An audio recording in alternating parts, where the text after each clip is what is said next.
खर्राटों की समस्या से परेशान है, करें उज्जयी प्राणायाम। कैसे करेंगे? सुखासन या पद्मासन में बैठ जाएं, गले से आवाज करते हुए श्वास लें। कैसे?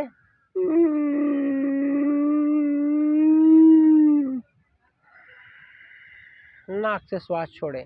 शुरू में आपको तकलीफ होगी, खांसी आ जाएगी, तो इसके लिए कबूतर जैसे करता है गुटुरगु, उस तरह से गले से आवाज निकालते हुए श्वास लें। देखिए,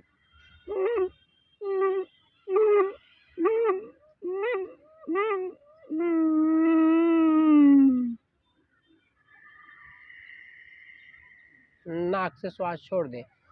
शुरू में 5 बार से शुरू करके इसको 21 बार तक करें।